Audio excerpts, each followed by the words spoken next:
they do that thing where they like read and talk about who this person is, and then I don't do all that shit. I'm like, okay, you got the introduction. This is the story, and then we just talk about I just cut straight to whatever we're talking about. So when we get to the meat of it, so I'll cut all this out. When we get to the meat of it, that's where I start it. Um, but it's not bad for you to, I mean, you can tell us your story and a little bit about your Uh, story anyways. well, I am different. I am Janine, and I am the White Raven, Okay. and I am a mom of four, and I'm a healer. And I didn't know I was a healer, and I didn't know what I was. I didn't know. I can already feel this coming up. How like I raise my children and do the things that I do. I didn't know that the world will be changing and forming into the way that I do things. I was like when I first started, I was very structured. Like our kids were in public school, um, and then when the COVID happened, Hmm. everything kind of switched and changed, and I knew I could feel it in my gut that I couldn't put my like mask on my kid. I couldn't do that. So then we decided to homeschool. I did all these kind of research and I tried to figure it out. We homeschooled, we tried that, and then we actually transitioned to unschooling. And then unschooling, that was like the catalyst of me changing my ways and not adapting to like looking at things differently instead of just having a narrow linear perspective. I actually opened up my mind to to learn new things and have new opportunities come. And with that What coming, is unschooling? it's really child based. Okay. It's they get to learn on their own, like their own terms. So like my one son, he's very much into tractors and cars, and he can tell me all these different things about cars, and I have no idea what it is. My oldest daughter, she's super into farming. She always loves to works with the cattle. Like they're very different. So they're very self-learned children. So they kind of do their own things in So their is own. it similar? Are you familiar with Montessori? I think it's something similar like that. Yeah, it'd probably be closest, like for a visualized to understand what it is. That So is. I just want to touch on that briefly for listeners who are not familiar with that. And I know Montessori because have a degree in education, and that was just one of the things they make everybody learn. So the Montessori program is they do still go to school. So in that sense, they still go to a place, they all go together, but it's more of an open environment where the kids are driven to explore the things that interest them, but they also do things that you kind of have a feel for developmentally where children are. So like when they're young, they need to touch and feel. It can be very tactile. So they'll have them like trace letters with their finger, right?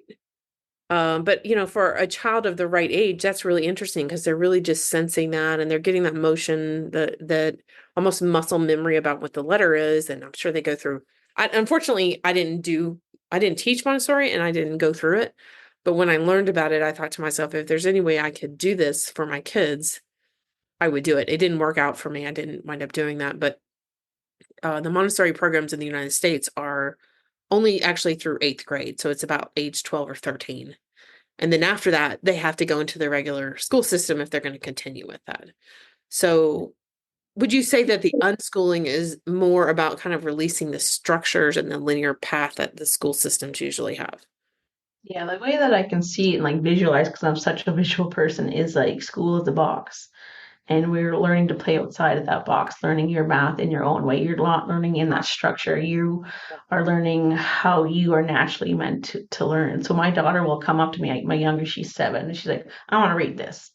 All right, let's read it. Like, and she just does that. And like my other son, he's really good at math. And like they will naturally do their own things and in their own time without forcing because we love to put labels and we love to compare being Yes. in school well this child can read and that like the comparing is huge so Mhm. you're taking that comparing element now it's like okay what are you good at okay well you're really good at like working cattle you're Yeah. really good at like my son we have cows so he feeds up with a tractor like he's 12 and he's really awesome at running a tractor. So we let him do that, and he's been great at it. So we give him opportunities for him to thrive in his own element, or working in the shop, like pulling wrenches or like learning tools. Like I send him to the shop, I'm like, okay, go grab this, and he knows exactly where to grab it in the shop.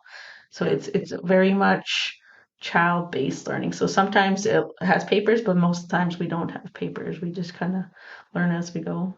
So I know you're in Canada. How does that work? Because I don't think you guys are all that much different than the United States, but how does that work in terms of, you know, I actually did my thesis. I can't remember. I should say I know what my thesis was on, but the most interesting part of my entire thesis was looking at the purpose for education. Like, what's the driving motivation behind the education system? I'm in America. It was about American, right? And the whole purpose behind establishing a school system in the United States was built upon creating an environment where it creates citizens that could read and understand what the politicians were saying so that they could vote as critical thinkers. Now, do we do that? I don't know, right? Like there's a whole lot of stuff we could say about that. But that was the intent behind it. And I find it really interesting that what you're talking about, this unschooling, is more about developing the person than it is about, like in the American system, that really was set up to create a society in a way that benefited the politicians, right? It's the people that have, the people that run things, which is not necessarily a bad concept, but it's not about developing the individual person, to the best of whatever it is they are to do. And it's so structured too. Like we're so used to structure. You have to sit down. You have to do this. You have to follow the rules. Do math only this way. Like you got the right answer, but you did the Yeah. problem stuff. Like you did the work was wrong. Wrong And meaning not the way that somebody said that it should be done. yeah, exactly. Like you still got the correct answer, but you used your own method, but it's you still get X strong because you didn't do it their way. Hmm. So Hmm. it's really like self-exploring. So then what I've really noticed, so my daughter is 14 and she's my oldest. She has a lot of confidence. A, because I've healed on it Hmm. myself.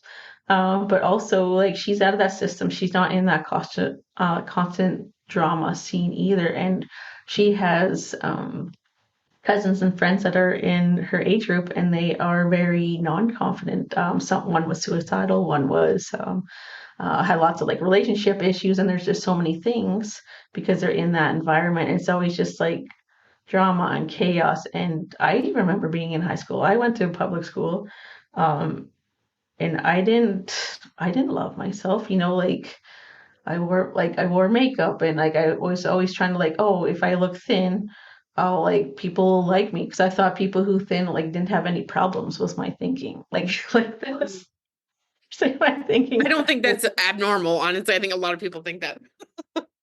Yeah. So now like with healing that and working on myself, like no, like instead of like putting clothes on, because I'm still a bigger lady, it helps me channel more since I am bigger. And so instead of like putting clothes on, it's like, oh, does this make me look fat? I've changed it. It's like, well, do I look good? And does this outfit suit me? Does this match me? Does this match my energy? Yeah. So it's like it's very empowering. So I've noticed a change within my kids of they're more freedom, like they think more and they're more freedom thinkers. So with unschooling, it's more they're always like lifelong learners because whatever they're going to learn, whatever they're interested in, they're going to learn about. But in school, it's like you have to learn. It's like I don't want to learn it, Yeah, they don't want and then to care. Yeah. they don't care, and then they just do the test and they completely forget about it. But you can ask like my kids wrote, like my son knows all this stuff about cars, but he's interested and he loves it. And so it's like, well, that's his thing. That's his passion. He It's likes, so interesting. Because yeah, I couldn't even remember what my master's thesis. Like, it was not a pleasurable experience. yeah. And it's because we're I so forced, right? Yes, yes. And actually, I just want to touch on, because we usually talk about, you and I talk about healing, but I talk about healing all the time with anybody. Um, a lot of times we want to, let's say somebody has a confidence issue. I mean, even what I just did was like, we as infants, babies, we come here and I'm convinced that babies are incredibly intelligent. They just don't have language, they don't have control of their body, but they're like expert energy readers. So they're completely aware, whether they know it or not, they're completely aware of what's going on. And when we have our whatever relationships we have with our parents or don't have, right? We start to associate that with what we would call normal. I mean, that's our environment where babies were trying to survive. That makes total sense. So then there's this principle of, okay, now you have to heal all this stuff that you experienced as it doesn't matter how old, whatever young person you are, you have these things that you need to heal. But still, and it's not that there's blame on the parents, but they're even in mainstream Western medical system, there's a lot of emphasis on, she's got mommy issues or she's got daddy issues or, and they can work on it forever. Really, it's not about the other person. It's about you and how you're dealing with whatever is going on for you inside of you. And what I really love about that is it takes that at least partially out of the bag. It's not because these cousins of your daughters don't have loving parents. I don't have any clue about them. I don't even know them. But that's not to say that that's the cause of their feeling discomforted in their own body or discomforted in their environment. Part of it's that they're not really embracing their inclination to go and explore the thing that really interests them. Would you agree?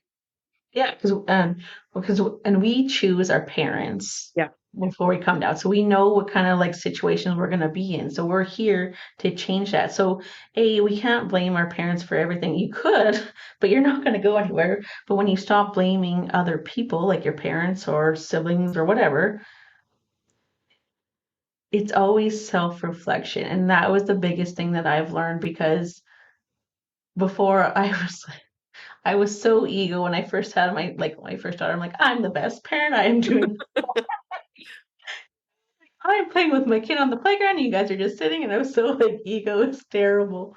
But once I started doing this healing work, and the healing work, like I literally like we were unschooling and I felt really good about that, but I also felt that I was lost and purposeless. And then so I wrote in my journal that I need help because I just wanted to find that purpose. So the next day I got an email, it's like, would you like to go on a spiritual retreat? And I could feel in my body. I was like, yes. Around this time I got like spider bites on my ankles too. I'm like, well, that's really interesting. And that took me actually to a year-long program where I learned about that I was a healer and all these kind of things, and like learning how to channel and learning how to you set boundaries, things like that. And then so I really had to absorb that. And then after that, I got spider bites on my ankle again, and that's when I met my mentor that I've been working with for a year. So I know I needed change was understanding my body and understanding how things go. Excuse me. Um, and now I'm um, Just getting to know you a little bit. We got a little distracted with the school stuff. I do like education. I like kids, so I'm gonna yeah. get distracted that way. But okay, so you've gone on this healing journey. Oh yeah. Part of Thank it you. was schooling. Yeah. Yeah. So thank you. So I did this work for myself because I know I felt it in my body I needed to do this. And I never understood the impact it had on my children and the people around me. So by you doing the work yourself, by you healing, it literally changes the people around you. My daughter has confidence. My son can speak up for himself now. We are visible. It's okay to be seen, like things like that. And it's not like I did a healing on them. I literally just healed myself, and they felt the energy from me healing. So I'm doing all this work for myself, like on myself, because I know I need to do it. It's always that like self-reflection, like how do I need to heal? And that's why I do healings once or twice a week minimum. That's like with a healer or coach, because I know that I need it, and it makes a huge improvement. Like we've gone from like living in a small little town to an acreage, now we have a farm, and now we have to like build a new house now. So it's like we had like no cattle to like we You're have expanding. yeah, Yeah. we keep expanding and growing and going, like jumping timelines. We keep like I even jumped to like a parallel timeline just a couple months ago, and I went from an 80% happiness to like a 95% happiness. And I can see things, how it all plays out. Like things are leaving, like chaotic things are leaving us. And I'm just happier all the time. It's awesome. Okay, so last night I had trouble sleeping. I need to work on that.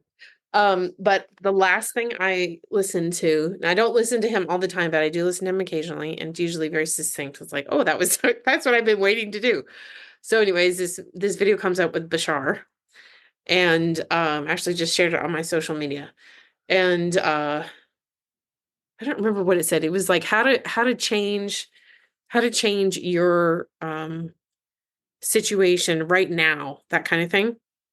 I'm actually just gonna check it because I know we're here. Um, Okay, so the video says, this is how you change instantly. So it's referring, I didn't know what it was referring to, but I thought, okay, I'm going to listen to that, right? And so I listened to him. And if you've ever listened to Bashar, you know he's very good at being very articulate specifically about certain things. And this is one of those things. So as I fell asleep, I was like, okay, so he's just really, really articulate about timeline shifting.